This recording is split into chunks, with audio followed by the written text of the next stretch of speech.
اعوذ باللہ من الشیطان الرجیم بسم اللہ الرحمن الرحیم وقالوا لن تمسنا النار الا ایاما معدودہ قل اتخذتم عند اللہ عہدا فلن یخلف اللہ عہدہ ام تقولون علی اللہ ما لا تعلمون بلا من کسب سیئة واحاطت به خطیئته فاولئک اصحاب النار هم فيها خالدون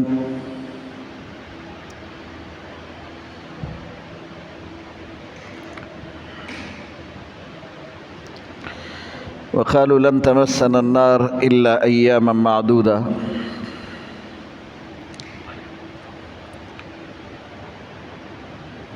یہود اپنے آپ کو جنتی کہتے تھے، اور جب مسلمانوں سے سنا کہ اہل جنت وہ ہوں گے جو مومن ہوں گے اور جو کافر ہوگا یہ ہمیشہ جہنم میں ہوگا، تو یہود کہنے لگے کہ ہم تو مومن ہیں کیونکہ ہمارا موسیٰ علیہ السلام پر ایمان ہے، اس کی شریعت پر ایمان ہے، اور ہمارے لیے حضرت عیسیٰ علیہ السلام اور حضور نبی کریم صلی اللہ علیہ وسلم کی شریعت پر ایمان لانا کوئی لازم نہیں، لہذا ہم جنت میں جائیں گے اور ہمیشہ جنت میں رہیں گے۔ یہود کے کچھ لوگ رسول اللہ کے پاس آئے تھے اور حضور صلی اللہ علیہ وسلم سے انہوں نے پوچھا تھا، پھر اس بحث میں ان لوگوں نے کہا تھا کہ ہم اہل جنت ہیں اور ہمیشہ جنت میں رہیں گے، تو رسول اللہ نے ان کو کہا تھا کہ آپ جہنمی ہیں اور ہمیشہ جہنم میں رہیں گے۔ ان کے سر پر ہاتھ رکھ کر رسول اللہ نے فرمایا تھا کہ تم جہنمی ہو اور جہنم میں رہیں گے، کیونکہ آپ کے لیے یہ بھی لازم ہے کہ آپ میری شریعت پر ایمان لے آؤ، میرا یہ شریعت ناسخ ہے اور باقی تمام شریعتیں منسوخ ہیں۔ تو پھر یہود کہنے لگے کہ ہم تو پہلے جہنم میں جائیں گے نہیں، اگر جائیں گے تو صرف چند دنوں کی بات ہے، چند دنوں میں ہم جہنم میں ہوں گے، پھر باقی جہنم سے ہم آزاد ہوں گے۔ اور یہ چند دن کے مختلف اقوال ہے جو یہود کہتے ہیں کہ ہم چند دن جہنم میں ہوں گے، وہ کیسے چند دن ہے اور کتنے دن ہے اور کون سے دن ہے؟ ان کا ایک قول یہ ہے کہ دنیا کی زندگی 7000 سال، یہ ٹوٹل زندگی 7000 سال ہوگی، اور ہر 1000 سال کے بدلے ہمیں صرف ایک دن جہنم میں جلنا پڑے گا، تو گویا کہ صرف 7 دن ہم جہنم میں ہوں گے، اور پھر 7 دن کے بعد جہنم سے ہم نکلیں گے، اور پھر محمد الرسول اللہ کی امت جہنم میں ہوگی۔ اور یہ حضور صلی اللہ علیہ وسلم کے سامنے اس وفد نے بھی کہا تھا کہ ہم چند دن جہنم میں ہوں گے، جب ہم نکلیں گے تو پھر آپ کی امت جہنم میں ہوگی۔ رسول اللہ نے فرمایا نہیں، وہ آپ ہمیشہ ہمیشہ جہنم میں رہیں گے۔ دوسرا قول ان کا یہ ہے کہ ہمارے باپ دادا نے بچڑے کی عبادت کی تھی 40 دن۔ حضرت موسیٰ علیہ السلام کوہ طور میں چلے کے لے گئے تھے، اور پیچھے ہمارے باپ دادا نے 40 دن بچڑے کی عبادت تھی، تو وہ 40 دن ہم پورا بنی اسرائیل سے سزا کے طور پر اللہ پاک بدلہ لے گا، اور یہ سزا جہنم ہے، اور ہم 40 دن جہنم میں گزار کر واپس جنت میں جائیں گے۔ اور ایک تیسرا قول ہے اس میں کہ جہنم میں ہمارا عرصہ 40 دن اس لیے ہے کہ جہنم کی اطراف میں زقوم کے درخت ہے، اور زقوم کے درخت تک پہنچنے میں صرف 40 دن لگیں گے، تو 40 دن جہنم کی سزا ہوگی، اور زقوم کے درخت تک پہنچ کر پھر سزا ختم ہو جائے گی۔ یہ چند اقوال ہے جو کہ یہود کہتے تھے، اس لیے اس آیت میں اس کی طرف اشارہ ہے۔ قالوا یہود کہنے لگے لن تمسنا النار الا ایاما معدودہ، ہمیں آگ نہیں چھوئے گا، یہ آگ نہیں پہنچے گا ہمیں الا ایاما معدودہ مگر شمار کے دن، مگر شمار گنتی کے دن۔ یہاں یہ نہیں بتا گنتی کے دن کتنے، صرف چند دن گنتی کے دن ہے، اس میں ہم جہنم میں ہوں گے اور پھر جنت میں جائیں گے۔ قل آپ کہہ دیجئے پیغمبر اتخذتم عند اللہ عہدا، کیا تم نے خدا کے ساتھ کوئی وعدہ کیا اس پر، یا اللہ کا تمہارے ساتھ اس پر کوئی عہد ہے؟ فلن یخلف اللہ عہدا، اگر کوئی عہد ہے اللہ کی طرف سے تو اللہ تو عہد کی مخالفت نہیں کرتا۔ اللہ کی طرف سے کوئی عہد ہے پھر تو ٹھیک ہے، اللہ اپنے عہد کا کبھی بھی مخالفت نہیں کرتا، پھر تو آپ جہنم سے نکلیں گے۔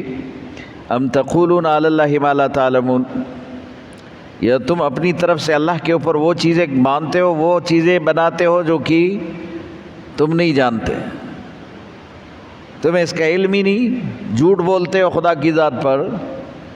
اور سب سے بڑا جھوٹا وہ ہے جو خدا کی طرف کوئی بات ایسے منسوب کرے جو اللہ نے نہ کہی ہو، یہ سب سے بڑا جھوٹا شخص۔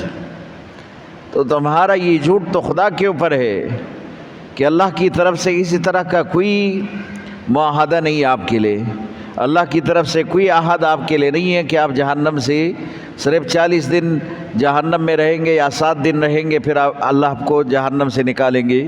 یہ تو تم اپنی طرف سے اللہ کے اوپر جھوٹ باندھتے ہو۔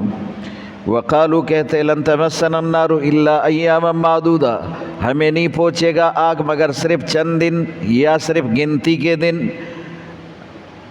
قل آپ کہہ دیجئے پیغمبر اتخذتم عند اللہ عہدا، کیا اللہ پاک کے ساتھ تمہارا کوئی عہد ہے اس بات پر؟ یا اللہ کا تمہارے ساتھ کوئی عہد ہے؟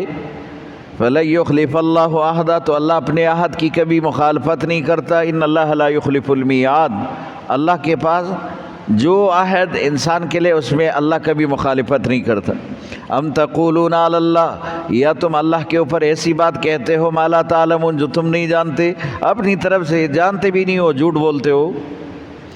بلا من کسب سیئہ، حقیقت ہے جس نے کوئی برائی کی وَأَحَاطَتْ بِهِ خَطِیئَتُهُ، اور پھر اس کی خطا نے اس پر احاطہ کیا، یعنی پورا زندگی اس نے اس گناہ کو کیا ہے۔ تم نے کفر کیا اور پورا زندگی کفر کیا ہے۔ فَأُولَئِكَ أَصْحَابُ النَّارِ، یہ جہنمی ہے۔ فَأُولَئِكَ أَصْحَابُ النَّارِ، یہ جہنم کے لوگ ہیں۔ ہم فیہا خالدون، یہ ہمیشہ اس میں رہیں گے۔ احاطت بِهِ خطیئتُهُ کا معنی یہ ہے۔ اور اس سے یہ بات ثابت ہوا کہ اگر کوئی آدمی کفر میں ہے لیکن اپنے آخری ایام میں کفر سے توبہ کرے تو وہ مسلمان شمار ہوگا، اور یہ جو کفر کے جتنے ایام ہے اس کا ان کو کوئی سزا نہیں ملے گا۔ اس لیے رسول اللہ صلی اللہ علیہ وسلم نے فرمایا ایمان اور اسلام ما قبل کو منہدم کر دیتے، جتنے بھی گناہ ہے خطا ہے سب معاف۔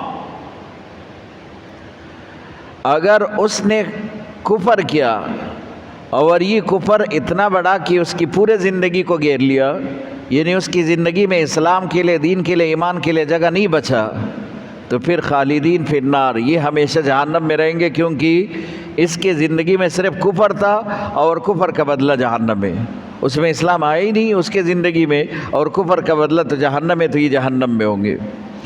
والذین آمنوا وعملوا الصالحات، وہ لوگ جو ایمان لائے نیک عمل کرتے رہے، اولئک اصحاب الجنہ، یہ جنت میں جائیں گے، ہم فیہا خالدون، یہ جنت میں بھی ہمیشہ رہیں گے۔ اسے جب بھی کافروں کا ذکر ہوتا ہے ساتھ مسلمانوں کا بھی ذکر، جب بھی جہنم کا ذکر ہوتا ہے جنت کا بھی ذکر ہوتا ہے۔ تو والذین آمنوا، ایمان والے، اور پھر یہ کہا کہ صرف ایمان یہ کافی نہیں ہے، اس کے ساتھ عمل صالح ہونا چاہیے۔ ایمان اگرچہ عمل صالح کے بغیر قائم تو رہ سکتا ہے لیکن دائم نہیں رہ سکتا، کبھی کبھی ایسا ہو جاتا ہے کہ یہ ایمان نکل بھی جاتے ہیں، ختم ہو جاتے ہیں۔ اس لیے یہ کہا کہ ایمان اگر آپ مضبوط بنانا چاہتے ہو تو عمل صالح کے ساتھ، عمل صالح کے ساتھ ایمان کی مضبوطی ہے۔ عمل صالح نہ ہو تو ایمان کمزور ہو جاتے. جیسے ایک درخت کا تنا ہے، اگر شاخیں کاٹ دے تو تنا باقی تو رہ جاتا ہے، لیکن شاخ کاٹنے سے یہ اتنا کمزور ہوتا ہے کہ کبھی یہ درخت سوکھ کر گر بھی جاتا ہے اور یہ بوسیدہ ہو کر ختم ہو جاتا ہے. اسی طرح اعمال صالحہ ایمان کے لیے ان کی شاخیں ہے. اگر تم عمل صالح چھوڑ دو گے تو پھر تمہارا ایمان کمزور ہو جائے گا اور کبھی ایسا بھی ہو جائے گا کہ آپ ایمان سے ہی خارج ہو جائیں گے. اس لیے ایمان کے ساتھ عمل صالح ضروری ہے، اور قرآن میں جب بھی ایمان کا ذکر ہوتا ہے تو عمل صالح ساتھ ذکر ہوتے ہیں. الا الذین آمنوا وعملوا الصالحات وتواصوا بالحق وتواصوا بالصبر. ایمان والے، لیکن وہ ایمان والے جو اس کے ساتھ عمل صالح بھی کرے. نیک اعمال یہ ایمان کے لیے اجزاء ہے، جز ہے، ایمان کا حصہ ہے. ہر نیک عمل ایمان کا حصہ ہے، اور نیک عمل سے ہی ایمان مضبوط ہوتا ہے. اگر نیک عمل نہ ہو تو ایمان کمزور ہو جاتا ہے. والذین آمنوا وعملوا الصالحات، جو لوگ ایمان لائے، نیک عمل کرے، اولئک اصحاب الجنہ، یہ جنت، یہ اہل جنت ہے. اصحاب الجنہ یہ جنت والے ہیں. ہم فیہا خالدون، یہ ہمیشہ جنت میں رہیں گے، یہ ہمیشہ جنت میں. جیسے اہل جہنم ہمیشہ جہنم میں رہیں گے، اسی طرح اہل جنت ہمیشہ جنت میں رہیں گے. وَإِذَا أَخَذْنَا مِيثَاقَ بَنِي إِسْرَائِيلَ لَا تَعْبُدُونَ إِلَّا اللَّهَ. اللہ کہتے ہیں ہم نے بنی اسرائیل سے ایک عہد لیا تھا، اور یہ عہد کیا تھا کہ اللہ کے سوا کسی کی عبادت نہیں کریں گے. اور یہ ایک تمام انسانیت سے اللہ نے عہد لیا تھا.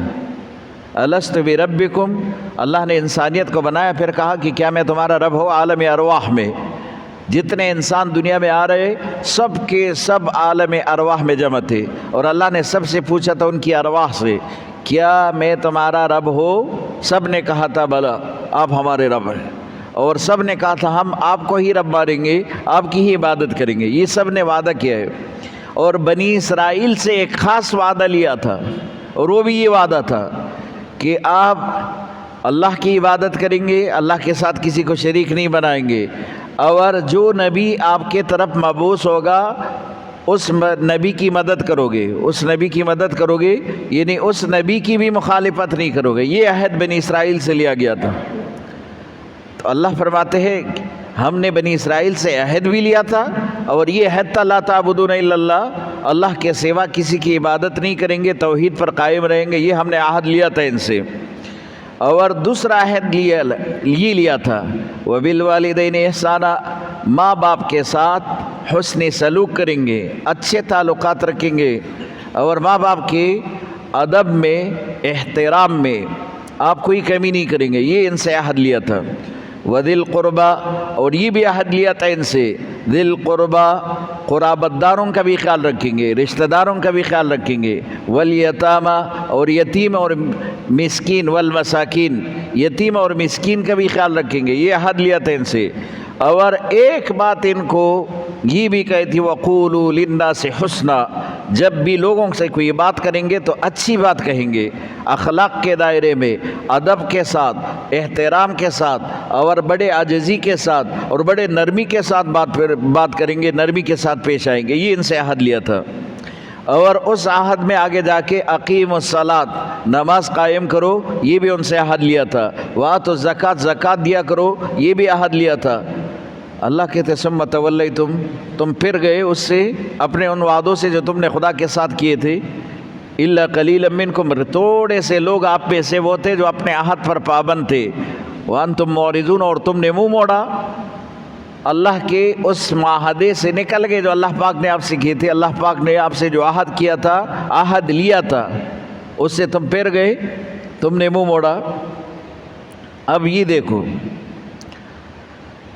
سب سے پہلے توحید ہے. عمل میں تھوڑا سا بھی شرک ہو اور انسان اس سے توبہ نہ کرے تو اللہ کا قانون ہے کہ کسی مشرک کو اللہ جنت میں داخل ہی نہیں کرتے. تو مشرک شرک کے ساتھ جنت میں نہیں جائے گا. شرک یہ ایسا عمل ہے کہ یہ انسان کو جنت میں داخل ہونے سے بچائے گا. تو اس لیے اللہ نے کہا کہ صرف ایک اللہ کی عبادت کریں گے. اللہ تعبدون الا اللہ، عبادت نہیں ہوگا مگر صرف اللہ کا. رسول کی اطاعت ہے، اس کی عبادت نہیں، عبادت محض اللہ کی ہے. رسول بھی اللہ کا نمائندہ ہے، وہ تمہیں اللہ کی طرف بلاتا ہے. اور دوسری چیز جو بتایا وبالوالدین احسانا، یہاں پہ اس بات پر غور کرو کہ قرآن میں ہر جگہ اطیعوا اللہ واطیعوا الرسول، اللہ کی اطاعت پھر پیغمبر کی اطاعت کا کہا.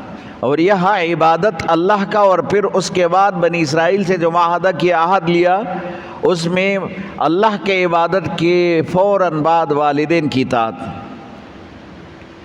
اس سے اس بات کی عظمت کی طرف اشارہ ہے کہ تمہارے والدین تمہارے لیے کتنا عظیم درجہ رکھتے، اور تمہارے والدین تمہارے لیے کتنا بہت بڑا سرمایہ ہے، اور یہ کتنی بڑی نعمت ہے جو دنیا میں صرف ایک بار ملتا ہے.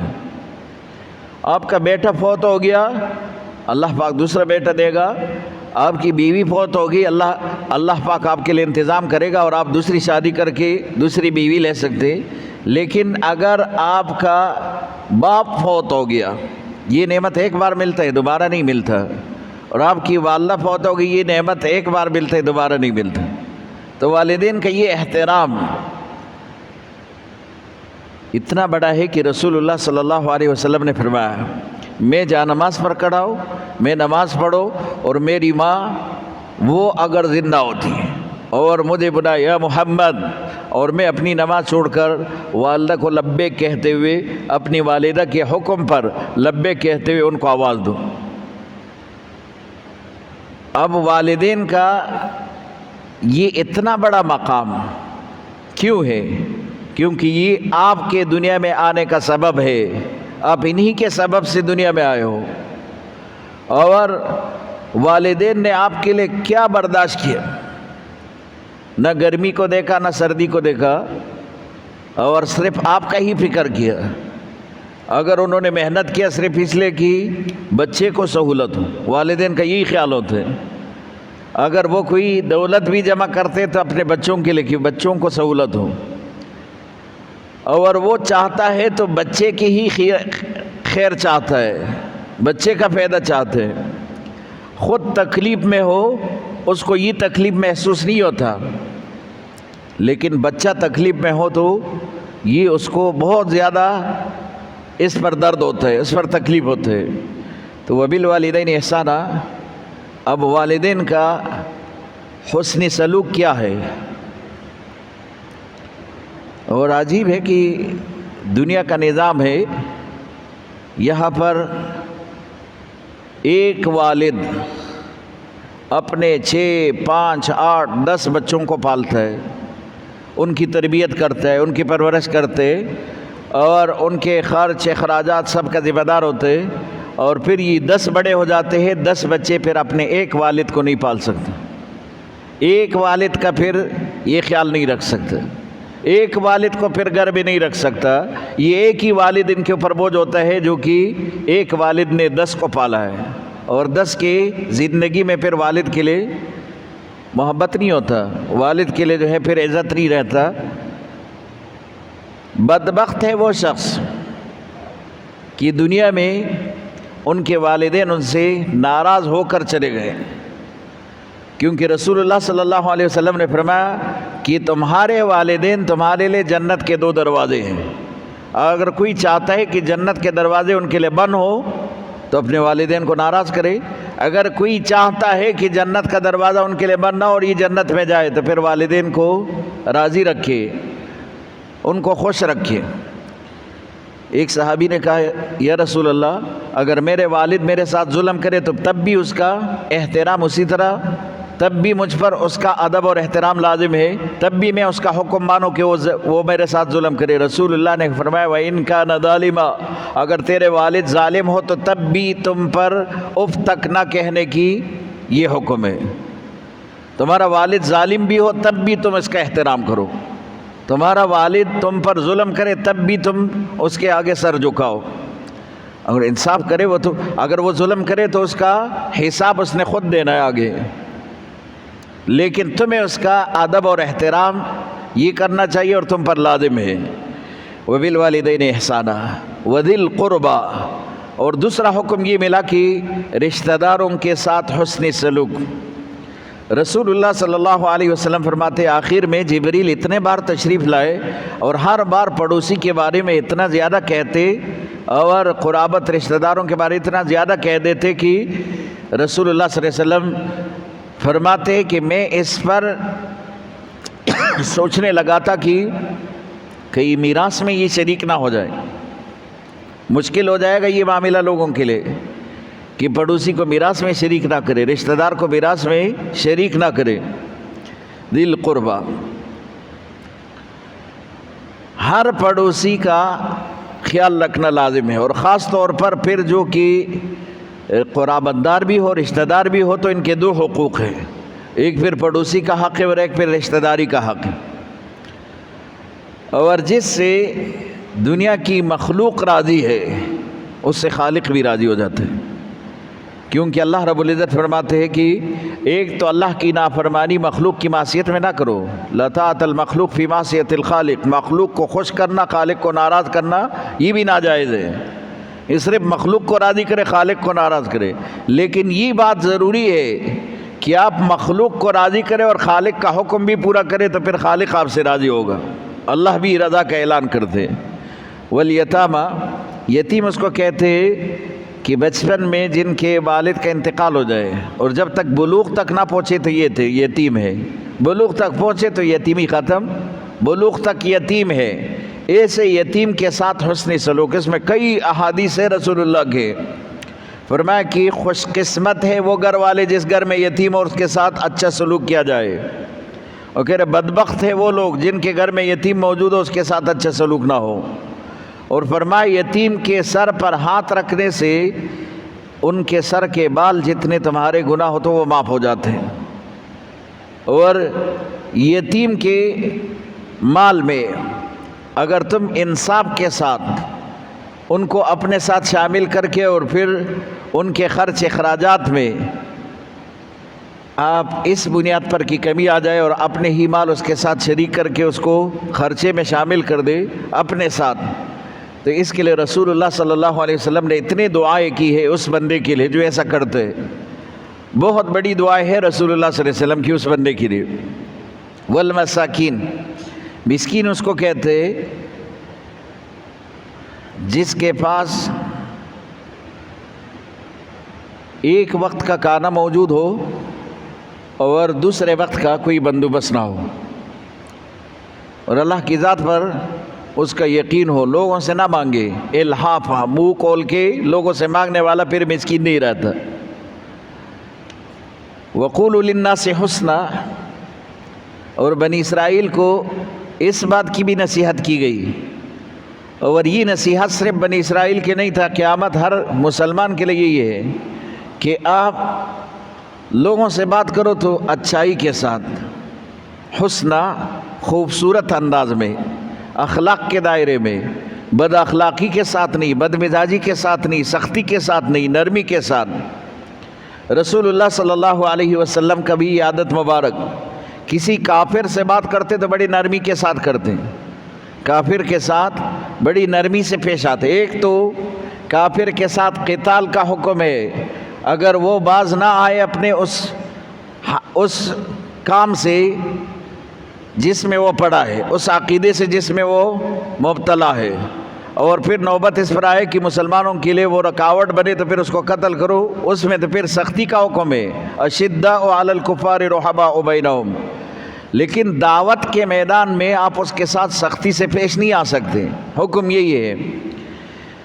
دنیا میں جتنے کافر گزرے ہیں ان کافروں میں بہت بڑا کافر جس نے خدائی کا دعویٰ کیا فرعون ہے، اور انبیاء جتنے گزرے ہیں اس میں اولو العزم انبیاء جس کو اللہ نے بہت بڑا مرتبہ دیا، جس سے اللہ نے خود کلام کیا، حضرت موسیٰ علیہ السلام ہے، اور حضرت موسیٰ علیہ السلام کو اللہ نے حکم دیا کہ جا فرعون کو میرا پیغام پہنچاؤ، اس کو دعوت دو، اور پھر کیا کہا، دونوں جاؤ، آپ بھی جائے اور آپ کے ساتھ آپ کا بھائی ہارون بھی جائے، اور دونوں ان سے جب بات کریں گے قولا قولا لینا، قولا قولا لینا، ان سے بات کرو تو بڑے نرمی کے ساتھ سختی سے نہ پیش آؤ۔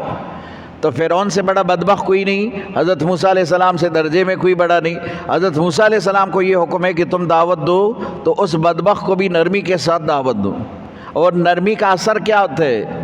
آگے والا متاثر ہو کر وہ آپ کے اس دعوت کو قبول کرتے ہیں جو آپ کے دل میں ہوتے ہیں، اور آپ ان کے لیے وہ دعوت جس مقصد کے لیے آپ ان کے پاس گئے ہو اور وہ دعوت جو آپ لے کر گئے ہو وہ قبول کرتا ہے اگر آپ کے دل میں نرمی ہو، اور نرمی نہ ہو سختی سے بات کرے تو وہ قبول نہیں کرتا۔ ایک بہت بڑے تبلیغی ہے، وہ کہتے ہیں کہ ہم ایک بندے کے پاس گئے اور ان سے بات کی تو وہ اپنے گھوڑے کی طرف دیکھ رہے، یوں ہم بات کر رہے وہ اپنے گھوڑے کی طرف دیکھ رہے، ان کے پاس گھوڑا تھا اور اس کے کھیت میں ہم کھڑے۔ تو امیر صاحب نے کئی دفعہ اس کو توجہ کیا، تو میں نے اس امیر صاحب کو کہا کہ چھوڑ دو اس بندے کو، اس کو خدا کی بات اس میں اتنا دلچسپی نہیں کہ یہ اپنے گھوڑے کی طرف دے رہے، اللہ کے اتنی عظیم بات کو ہم ان کے پاس لے کر آئے، اتنے عظیم رب کی بات کو، اور یہ اس کی طرف توجہ نہیں کرتا، اس کو چھوڑ دو۔ تو امیر صاحب نے کہا نہیں آپ ذرا خاموش ہو جاؤ۔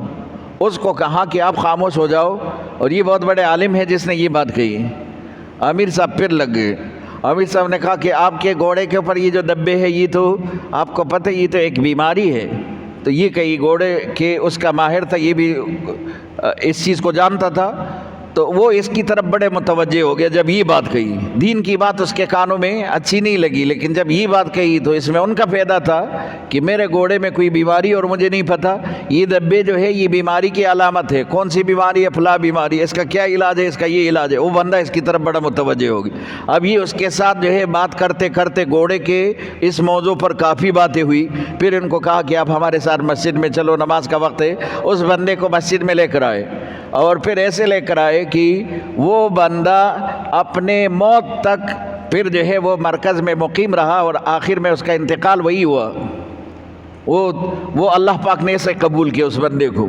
اگر سختی سے بات ہو جاتی تو وہ مودی صاحب تو چھوڑ کے چلے جاتے، لیکن عامر صاحب نے اس کے دل کے اپنے دل میں اس کے لیے نرمی پیدا کر کے اور بات کو جو ہے دوسرے موضوع میں تبدیل کر کے پھر اس کو اپنی طرف متوجہ کیا، اور بڑے نرمی کے ساتھ ان کو سمجھایا، اور آخر میں اللہ پاک نے اس کو قبول کیا۔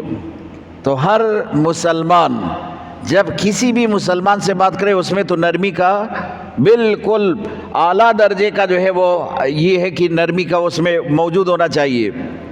لیکن اگر کسی غیر مسلم کو دعوت دے تو اس میں بھی سختی نہیں ہونا چاہیے، اس میں بھی نرمی ہونا چاہیے تاکہ وہ آپ کی دعوت کو قبول کرے۔